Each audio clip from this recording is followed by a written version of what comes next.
Asher Hirschberg and Mickey Stein and Kenneth Mattox had this publication in which we used a computer model to decide what are the bottlenecks in an MCI from a hospital perspective. And they basically made a finding that the surgeons were the bottleneck, at least in the beginning, the chaotic phase.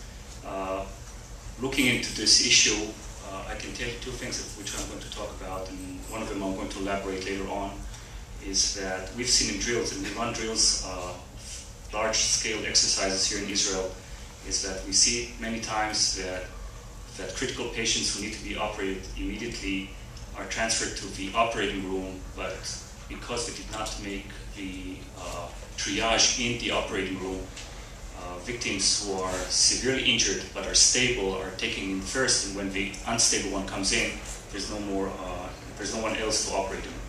But this is not the only issue which involves how to use your surgeons. The other issue is when we talk about our own hospitals, when does a multiple casualty incident become a mass casualty incident from the hospital perspective?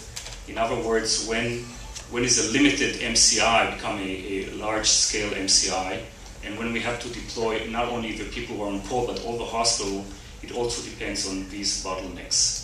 So it's a question on how many patients you may admit and how many people you have on call, which basically decide when a routine becomes a multiple casualty incident and when it becomes a mass casualty incident. I'm not going to talk about the mega mass casualty and disasters. So I looked into we have a data registry of our patients admitted following MCIs, most of them due to bombings. And we basically wanted to see if also if surgeons were the rate limiting step in case of operations and how many operations were needed. And this is a picture of our hospital, and just looking at the number of physicians, nurses, ICU-based ventilators, and how many trauma leaders we have, you can understand that trauma leaders are a problem, and it's a rate-limiting step. But even if you include other senior surgeons, you don't really increase that much the amount of critically injured that you can treat. So taking these numbers, I'll show you later on what we do with them. So of 532 patients we screened, which is about 80% of the victims we admitted in 24 mass casualty events, you can see that 10% of the victims were critical, either in extremis or severely injured. 10% more, or maybe 8% were moderately injured, and 80% were mild. The question is, again, how many were in need of surgery? And not only that, how many were in need of urgent surgery, which is a more important question. So we needed to classify the urgency of surgery. We classified them accordingly in this way. Immediate, being a patient who's unstable and needs an immediately life-saving operation, either for hemodynamic shock, significant external bleeding that cannot be controlled, or a neurosurgical patient which is going to die from herniation. And then there's the urgent patient. This one is stable, he's still critically injured. You want to operate on him as soon as possible as you can, otherwise he will suffer the consequences. He may be relatively stable and responsive to fluids, or somebody who's got a neurosurgical problem with significant pathology. Then there is a high priority patient. These patients, again, they are stable, they have life-threatening pathology, but you can, again, maybe take the risk and delay their surgery.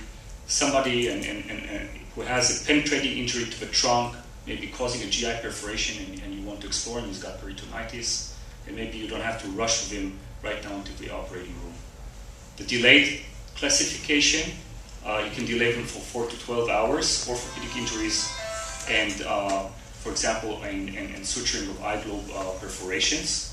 And then there are the non-urgent ones, which you can wait basically for 12 hours and more. As corotomies, we do not have many injured by fire, but basically then also you can decide whether a patient is immediate or urgent, depending on per case. So since we are a level 2 hospital, we transferred several of our victims. That's why you can see that there are 69 patients which were operated in our hospital, and there were 76 patients who were operated in our hospital and transferred and operated somewhere else. And you can see that about 15% 20% needed an immediate operation, 17% needed to be operated within 2 hours, and 7% were high priority. So in other words, if you add them up, you can see that 50% needed a relatively immediate operation. Okay, and if you take in consideration that 10% are critically injured, that means half of your patient need to go into the operating room as soon as possible, half of which need to go in right now. The types of surgery that we saw by urgency, as you can see, most of them were in the trunk, abdomen, and chest. So, again, as I said, 5% of the patients will need operation within 2 hours of their arrival, and the rest would wait till the first wave of operations had finished. Now, taking it into very logical thinking, what are the resources needed for each one of these victims, you can understand that a critical patient, you would want 2 surgeons operating on him. You would want at least 1 surgeon treating a critical patient not in need of an urgent operation. And the same thing with anesthesiologists. And surgeons who would cover, again, non-critical patients as well to see that there's not been a mistriage. Taking into consideration, you can actually build a table. As you can see, I put an asterisk on the surgeons because in Israel, not only we don't have enough pathologists, as I saw in the forensic session, we don't have too many surgeons. We're also dire straits with anesthesiologists. But you can make a table like this, and you can understand that what are your needs, depending on the number of victims that you are going to get in your emergency department. And just taking our hospital as a model, the administration did not decide how many doctors will be on call, depending on a mass casualty event. It's on the daily needs. This is a typical, in a medium-sized hospital in Israel, how many general surgeons are on call at night, and how many are on call at home, and anesthesiology as well. And if you take these numbers, you can understand that if you have those 10 people, well, that's the routine is 10 victims becoming a routine to a multiple casualty incident. And in our case, anything between 20 and 25 victims would already become a mass casualty that we need to bring in more victims. Again, the limitations of this small study, if you want to call it a study, is that it's based basically on patients from bombing and shooting terror attacks. But you have to remember that we know already that victims of bombing attacks are more severely wounded compared to motor vehicle accidents, for example.